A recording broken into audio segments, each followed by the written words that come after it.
connected.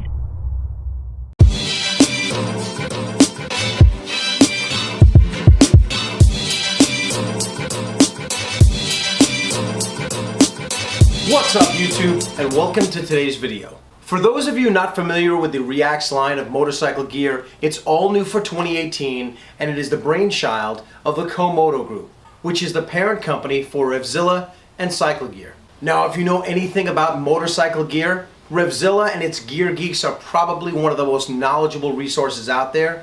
So when they're putting their knowledge into a product, well, I definitely want to get my hands on it. So you can imagine my excitement when Revzilla reached out to me and asked me to take a look at some of the stuff and see what I thought about it. Now the first piece of gear I'm going to look at is the Reax Alta Mesh jacket that you see here. It is constructed of multiple pieces of both textile and mesh, each with a different level of protection. In the higher impact areas you have 980D ballistic nylon at the shoulders and at the elbows. You also have 600D textile most everywhere else, except where there are these large mesh panels like across the whole entire chest, the back, and on the inside of the arms. The armor in this jacket is SASTEC CE level 2, both at the shoulders and at the elbows. That's right, level 2 protection. That's pretty impressive right there. So let's talk about this SASTEC armor. It is very comfortable molecular armor that is ventilated, soft, and pliable. But when it receives an impact, it hardens up.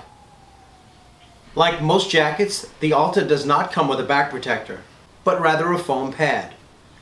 However, my Alpinestars Nucleon and my D30 back protectors both fit despite having slightly different shapes. Adjustability comes in the form of a Velcro closure and a zipper at the cuff, Velcro at the waist, and a snap at the bicep. There are two exterior hand warmer pockets, a zippered waterproof Napoleon pocket at the left hand side, and two non-zippered inside pockets, one on each side. If you want to attach your pants to the jacket, there is an 8-inch zipper attachment on the drop seat, as well as a pair of simple but very effective snap closures to attach to belt loops. All zippers are YKK and there is even a Velcroed leather cover for the zipper pull. The collar is neoprene lined for comfort and comes up a moderate level for warmer weather riding. It comes with a rainproof zip-in liner that can be used both on the outside or on the inside of the jacket. It isn't a breathable liner, so keep that in mind for those really hot days. I'm 5'11", about 220 pounds, wearing a size extra large, and it fits nicely. I prefer to wear my mesh jackets for the most part without any kind of liner. Well, because it's a mesh jacket and it's hot outside. So the whole point to me is airflow. With the liner in, it is a bit more snug, but nothing uncomfortable. I just prefer to size my mesh jackets up for no liner. So all of that out of the way, what do I think? I really like this jacket. The styling is muted and very conservative, which works well with the rest of my gear. Typically, I prefer more of a loud, logo, call-out kind of gear, but for some reason, I really like this one.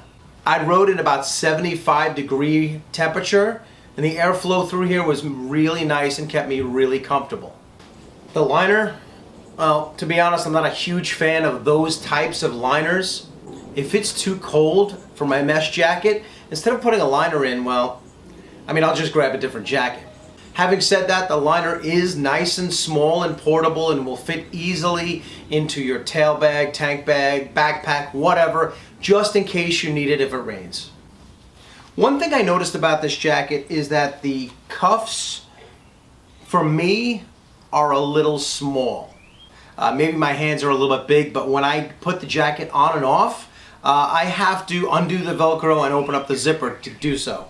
I think it would have been nice for Reax, if you're listening, to make this cuff a tiny bit larger. This way, like I said, it's subjective. I don't have to unzip the cuff to get my hands in and out. Plus, in the summer heat, the majority of people are going to be running shorty gloves, and making this a little bit bigger and getting more airflow up the arm in the hot weather is always a welcome thing. The overall feel of this jacket rivals the premium mesh jackets that I currently own. And at a price tag of just under $220, for me, it sets a really good tone for the rest of the Reax line. I do recommend that you spend the extra $50 to $60 on a CE back protector like the ones that I showed you before, just to have that added protection. So even still, for well under $300 all in, you're completely set. If you have any questions or comments about the Reax Alta Mesh jacket, please put them in the comment section down below. I'll do my very best to answer them. Or if you want to let me know how you feel about this jacket or my impressions of it, please put them in the comment section down below as well. And if you like this video, make sure you smash that like button and subscribe to get all the latest content here on the channel. Thank you very much for watching. Ride safe. I'll see you.